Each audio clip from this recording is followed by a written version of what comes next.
ಗುರು ಈ ಬಾರಿಯ big boss season 13ರ ಅಗ್ನಿ ಪರೀಕ್ಷೆಯಲ್ಲಿ 60 ಜನ ಕಂಟೆಸ್ಟೆಂಟ್ ಆಗಿ ಬಂದಿದ್ರು. ಅದೆಲ್ಲ ನಿಮ್ಗೆ ಗೊತ್ತಿದ್ದೇ ಇರುತ್ತೆ. ಆದ್ರೆ ಆ 60 ಜನದಲ್ಲಿ ಸೆಲೆಕ್ಟ್ ಮಾಡ್ಕೊಂಡಿದ್ದು ಕೇವಲ 5 ಸ್ಟಾರ್ ಕಂಟೆಸ್ಟೆಂಟ್ಸ್ ನ, 11 ಜನನ ಸೆಲೆಕ್ಟೆಡ್ ಕಂಟೆಸ್ಟೆಂಟ್ ಅಂತ, 13 ಜನನ ಓಲ್ಡ್ ಆಗಿ ಮಾಡಿರೋರಂತವ್ರನ್ನ. ಆ 13 ಜನದಲ್ಲಿ ಓಲ್ಡ್ ಮಾಡಿರೋರಲ್ಲಿ 5 ಜನನ ಮತ್ತೆ ಸೆಲೆಕ್ಟ್ ಮಾಡ್ಕೊಂಡು ಉಳಿದಿರೋರನ್ನ ರಿಜೆಕ್ಟ್ ಮಾಡ್ತಾರೆ. ಉಳಿದಿರೋರು ಮನೆ ಕಡೆ ಹೊರಟ್ರೆ ಸೆಲೆಕ್ಟ್ ಮಾಡ್ಕೊಂಡಿರೋರು ಆ ಸೀಟ್ ಗಳಲ್ಲಿ ಹೋಗಿ ಕುಂತ್ಕೊತಾರೆ. ಆ 29 ಜನದಲ್ಲಿ ಈಗಾಗ್ಲೇ ನಿಮ್ಗೆ ಹೇಳಿದಂತೆ 5 ಜನ ಸ್ಟಾರ್ ಕಂಟೆಸ್ಟೆಂಟ್, 11 ಜನ ಸೆಲೆಕ್ಟೆಡ್ ಕಂಟೆಸ್ಟೆಂಟ್, ಇನ್ನು ಉಳಿದ 13 ಜನ ಓಲ್ಡ್ ಅಲ್ಲಿ ಇರೋರು. ಅದರಲ್ಲಿ 4 ರಿಂದ 5 ಜನ ಸೆಲೆಕ್ಟ್ ಮಾಡ್ಕೊಂತಾರೆ. 4 ರಿಂದ 5 ಜನ ಸೆಲೆಕ್ಟ್ ಮಾಡ್ಕೊಂಡು ಆ ಸೆಲೆಕ್ಟೆಡ್ ಕಂಟೆಸ್ಟೆಂಟ್ ಏನಿದಾರಲ್ಲ ಅವ್ರ ಪಟ್ಟಿಯಲ್ಲಿ ಇವ್ರನ್ನ ಸೇರಿಸ್ತಾರೆ.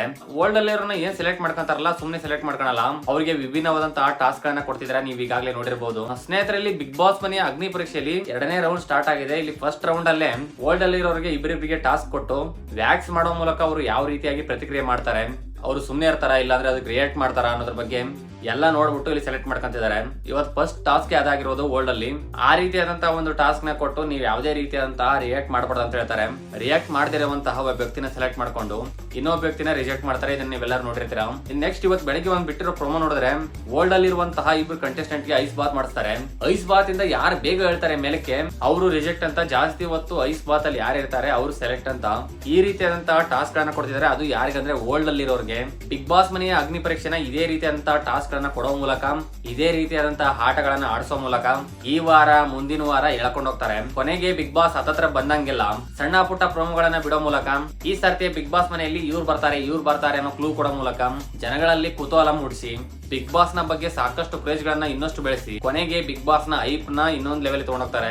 ಇದು ಪ್ರತಿ ವರ್ಷ ಮಾಡಿದ್ದೇ ಮಾಡ್ತಾರೆ. ಆದ್ರೆ ಈ ವರ್ಷ ಸ್ವಲ್ಪ ವಿಭಿನ್ನವಾಗಿ ಮಾಡಕ್ ಹೋಗಿ ಅಗ್ನಿ ಪರೀಕ್ಷೆ ಅಂತ ಸ್ಟಾರ್ಟ್ ಮಾಡಿದ್ದಾರೆ. ಇದು ಆಗ್ಲೇ ತೆಲುಗು ಬಿಗ್ ಬಾಸ್ ನಲ್ಲಿ ನಡೆದೋಗಿದೆ. ಅದನ್ನೇ ಇವರು ಕಾಪಿ ಪೇಸ್ಟ್ ಮಾಡ್ಕೊಂಡ್ಬಿಟ್ಟು ಕನ್ನಡ ಬಿಗ್ ಬಾಸ್ ನಲ್ಲಿ ಮಾಡ್ತಿದ್ದಾರೆ ಅಷ್ಟೇ. ಇನ್ನು ಸೆಲೆಕ್ಟ್ ಆದಂತಹ ವ್ಯಕ್ತಿಗಳಲ್ಲಿ ಅದರಲ್ಲೂ ಹುಡುಕಿ ತೆಗೆದು ಅಳದು ಅದರಲ್ಲಿ 3 ಜನನ ಸೆಲೆಕ್ಟ್ ಮಾಡ್ಕೊಂಡು ಬಿಗ್ ಬಾಸ್ ಮನೇಲಿ ಬಿಡ್ತಾರಂತೆ. ಇವ್ರು ಬಿಗ್ ಬಾಸ್ ಮನೇಲಿ ಹೋಗೋಷ್ಟರಲ್ಲೇ ಇಲ್ಲೊಂದು ಬಿಗ್ ಬಾಸ್ ನಡೆದೋಗ್ಬಿಟ್ಟಿರ್ತಿ. ಈಗಾಗ್ಲೇ ಈ ಬಿಗ್ ಬಾಸ್ ಮುಗಿಸಿ ಬಿಗ್ ಬಾಸ್ ಮನೇಲಿ ಬಿಗ್ ಬಾಸ್ ಮುಗಿಸಿ ಅವ್ರು ಹೊರಗಡೆ ಬರೋಷ್ಟ್ರಲ್ಲಿ ದೊಡ್ಡ ಸೆಲೆಬ್ರಿಟಿ ಆಗಿರ್ತಾರೆ. ಅದು ಮಾತು ಬೇರೆ. ಅಪ್ಪಿ ತಪ್ಪಿ ಏನಾದ್ರೂ ಸಾಮಾನ್ಯ ಜನ ಇದ್ರಲ್ಲಿ ಏನಾದ್ರು ಈ ಸರ್ತಿ ಸೆಲೆಕ್ಟ್ ಮಾಡ್ಕೊಂತಿದಾರಲ್ಲ ಈ ಜನಗಳಲ್ಲಿ, ಇದ್ರಲ್ಲಿ ಸಾಮಾನ್ಯ ಜನ ಅಂತ ಒಬ್ಬ ವ್ಯಕ್ತಿ ಈ ಸರ್ತಿ ಏನಾದ್ರು ಕಪ್ ಹಿಡ್ಕೊಂಡ್ಬಿಟ್ನಂದ್ರೆ ಅದು ನಮ್ ಕುಮಾರಿ ಅವರೇ ಆಗಿರ್ಬೋದು, ಹೇಮಲತಾ ಅವರೇ ಆಗಿರ್ಬೋದು, ಯಾರೇ ಆಗಿರ್ಬೋದು, ಅದ್ರಲ್ಲಿ ಯಾರಾದ್ರೂ ಒಬ್ರು ಕಪ್ ಹಿಡ್ಕೊಂಡ್ಬಿಟ್ರಂದ್ರೆ ಆ ವ್ಯಕ್ತಿನ ಹಿಡಿಯೋದೇ ಇಲ್ಲ. ಇನ್ನು 10 ವರ್ಷ ಬಿಗ್ ಬಾಸ್ ಅನ್ನೋ ಒಂದು ಫ್ಯಾನ್ ಬೇಸ್ ಅನ್ನ ಇಟ್ಕೊಂಡೆ ಅವ್ರು ಆರಾಮಾಗಿ ಬದುಕ್ಬಿಡ್ಬೋದು. ಅಷ್ಟರ ಮಟ್ಟಿಗೆ ಐಪ್ ಸಿಗುತ್ತೆ ಆ ವ್ಯಕ್ತಿಗೆ. ಉದಾಹರಣೆ ಹೇಳ್ಬೇಕಂದ್ರೆ ಗಿಲ್ಲಿ ನಟ ಏನು ಸಾಮಾನ್ಯ ವ್ಯಕ್ತಿ ಅಲ್ಲ. ಆದ್ರೆ ಗಿಲ್ಲಿ ನಟ ಬಿಗ್ ಬಾಸ್ ಗೆ ಬರೋಕಿನ ಮೊದಲು ಕೆಲವಷ್ಟು ಜನಗಳಿಗೆ ಗುರುತು ಪರಿಚಯ ಇದ್ರು. ಆದ್ರೆ ಈಗ ಎಂಟೈರ್ ಇಂಡಿಯಾ ಜೊತೆಗೆ ಫುಲ್ ಕರ್ನಾಟಕ ಕವರ್ ಆಗಿದ್ದಾನೆ ಗಿಲ್ಲಿ. ಅಷ್ಟರ ಮಟ್ಟಿಗೆ ಗಿಲ್ಲಿ ನಟಿಗೆ ಐಪ್ ಸಿಕ್ಕಿದೆ. ಅದೆಲ್ಲ ನಿಮ್ಗೆ ಗೊತ್ತಿದೆ ಇರುತ್ತೆ. ಅದಕ್ಕೋಸ್ಕರನೇ ಸಾಕಷ್ಟು ಜನ ಬಿಗ್ ಬಾಸ್ ಗೆ ನಾನು ಗುರ್ಸ್ಕೊಳ್ಬೇಕು ಅನ್ನೋರು ಬರೋರು ಜಾಸ್ತಿ. ಇನ್ನೂ ಸಾಕಷ್ಟು ಜನ ಮನೇಲಿ ಕುಂತ್ಕೊಂಡು ಖಾಲಿ ಏನ್ ಮಾಡೋಣ ಅಲ್ಲಿ ಹೋಗ್ಬಿಟ್ಟು ಏನಾದ್ರು ಮಾಡೋಣ ಅನ್ನೋರು ಬರೋರು ಜಾಸ್ತಿ. ಈ ಸರ್ತಿ ಅಗ್ನಿ ಪರೀಕ್ಷೆಯಲ್ಲಿ ನೋಡಿದಾಗ ಅದು ಗೊತ್ತಾಗುತ್ತೆ ನಮ್ಗೆ. ನೀವು ಎದಕ್ ಹೋಗ್ಬೇಕು ಬಿಗ್ ಬಾಸ್ ಮನೆಗೆ ಅಂತಂದ್ರೆ ಕೆಲವೊಂದು ಜನ ಏನ್ ಆನ್ಸರ್ ಕೊಟ್ರಲ್ಲ ಆನ್ಸರ್ ಕೇಳ್ಬಿಟ್ರೆ ತಲೆ ಕೆಟ್ಟೋಗುತ್ತೆ. ಅಷ್ಟು ಜನದಲ್ಲಿ 3 ಜನನ ಸೆಲೆಕ್ಟ್ ಮಾಡ್ಕೊಂಡು ಬಿಗ್ ಬಾಸ್ ಮನೆ ಬಿಡ್ತಾರಂತೆ. ಆ 3 ಜನ ಈ ಅಗ್ನಿ ಪರೀಕ್ಷೆಯಲ್ಲಿ ಕಂಟೆಸ್ಟೆಂಟ್ ಆಗಿ ಯಾರ್ಯಾರು ಬಂದಿದ್ದಾರೆ ಅವರಲ್ಲಿ ನಿಮ್ಗೆ ಯಾರಾಗಿರ್ಬೇಕು ಅಂತ ಕಮೆಂಟ್ ಬಾಕ್ಸ್ ಅಲ್ಲಿ ತಿಳಿಸಿ. ನಮ್ಮ ಪ್ರಕಾರ ಹೇಮಲತಾ ಅವರು, ಕುಮಾರಿ ಅವರು, ಪೂರ್ಣಿಮಾ ಅವರು ಬರ್ಬೇಕಂತ. ನಿಮಗೆ ಯಾರು ಬರ್ಬೇಕು ಅನ್ನೋದನ್ನ ಕಮೆಂಟ್ ಬಾಕ್ಸ್ ಅಲ್ಲಿ ತಿಳಿಸಿ. ಮತ್ತೆ ಮುಂದಿನ ವಿಡಿಯೋದಲ್ಲಿ ಭೇಟಿ ಆಗೋಣ. ಎಲ್ಲರಿಗೂ ಟೇಕ್ ಕೇರ್, ಗುಡ್ ಬೈ.